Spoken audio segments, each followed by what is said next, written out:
बिहार विधानसभा चुनाव के दौरान चुनाव आयोग की ओर से कराए जा रहे एसआईआर को लेकर के खूब विवाद हुआ। मतदाता जोड़ने और निकालने, मृत मतदाताओं के नाम मतदाता सूची में और जिंदा के मतदाता सूची से निकाले जाने को लेकर के बवाल हुआ। विपक्ष ने चुनाव आयोग को सुप्रीम कोर्ट तक में घसीटा, लेकिन अब एक बार फिर से चुनाव आयोग एसआईआर को लेकर के तैयार है और पूरे देश में मतदाता सूची का पुनर्निरीक्षण यानी एसआईआर का फैसला कर चुका है और इसका बाकायदा आज ऐलान भी कर दिया गया। सोमवार की शाम को आयोजित प्रेस कॉन्फ्रेंस में मुख्य चुनाव आयुक्त ज्ञानेश कुमार ने इसकी घोषणा की। एसआईआर की शुरुआत पहले उन राज्यों से होगी जहां अगले कुछ समय में चुनाव होने हैं। इसके साथ ही चुनाव आयुक्त ने यह भी कहा कि बिहार में एसआईआर की तैयारी के आधार पर चयनित राज्यों में एसआईआर की शुरुआत की जाएगी।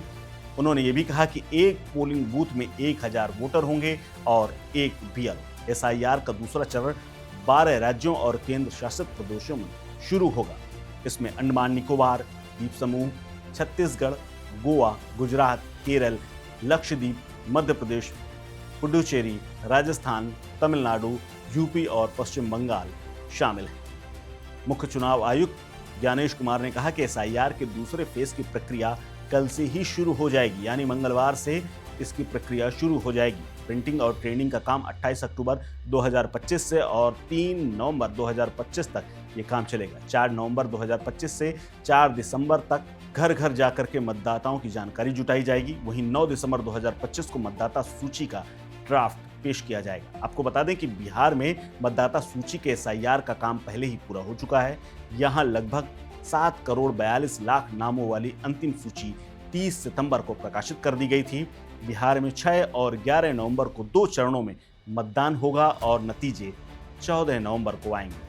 अब आपको बताते हैं कि आखिर अगर आपको एसआईआर से छटने से बचना है और या फिर एसआईआर के दौरान मतदाता सूची में शामिल होना है तो कौन कौन से दस्तावेज की जरूरत पड़ेगी। केंद्र या फिर राज्य सरकार द्वारा जारी की गई पेंशन पेमेंट ऑर्डर, सरकारी या स्थानीय निकाय, बैंक पासबुक, पोस्ट ऑफिस की पासबुक, LIC की तरफ से जारी किए गए certificate, birth certificate, passport, educational certificate, permanent residence certificate, forest right certificate, जाति प्रमाण पत्र, NRC राज्य या लोकल बॉडी द्वारा फैमिली का जो रजिस्टर बनता है, परिवार रजिस्टर, वो जमीन या हाउस अलॉटमेंट के सर्टिफिकेट या आपको रखने होंगे।